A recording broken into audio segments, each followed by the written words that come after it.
Questions? Yes. Mr. Chairman, a question just about the timing of all of this. You're talking about a two-tiered system of justice.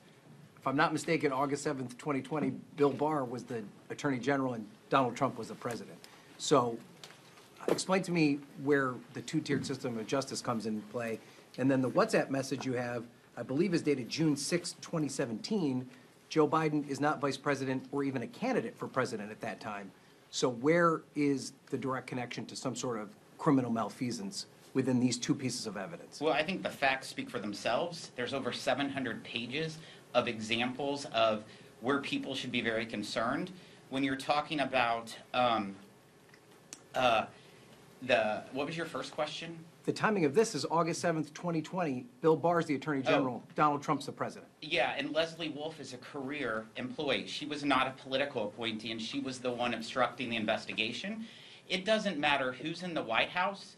We need to make sure that the Department of Justice works for all people and doesn't treat those who are politically connected or wealthy much differently. And unfortunately, we have several examples that came forward by the two IRS whistleblowers that proves that people are treated differently because they're politically But connected. haven't you suggested that Joe Biden being the president now is unfairly treating Donald Trump in his indictments?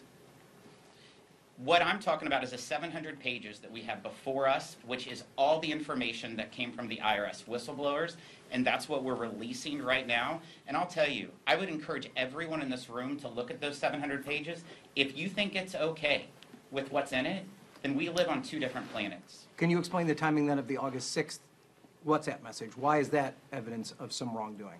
I'm not an expert on the timeline. I would love to have President Biden and his family to tell us about all the timelines, because it's really, really unfortunate that we see so many meetings and so many phone calls that involved around official activity that the vice president has been participating in, and then big sums of money follows later. But if he's not the president or the vice president at that time, where's the wrongdoing? He wasn't even a candidate for president at that time.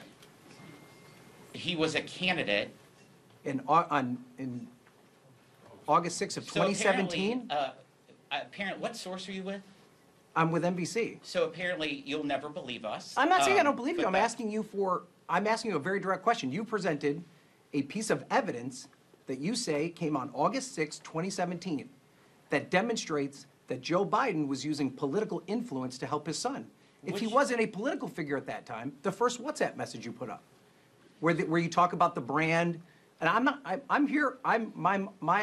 completely open-minded about this. I'm asking you specifically, how does that demonstrate that there's some sort of political influence being put over him if at that time he is not he's not an elected official? I'm definitely not going to pinpoint one item. I think we've outlined. You presented it. It was your first thing that you brought up. So apparently you don't agree with it. So it's not that I don't agree with it. I'm asking you to explain it. I'll take the next question. Yes.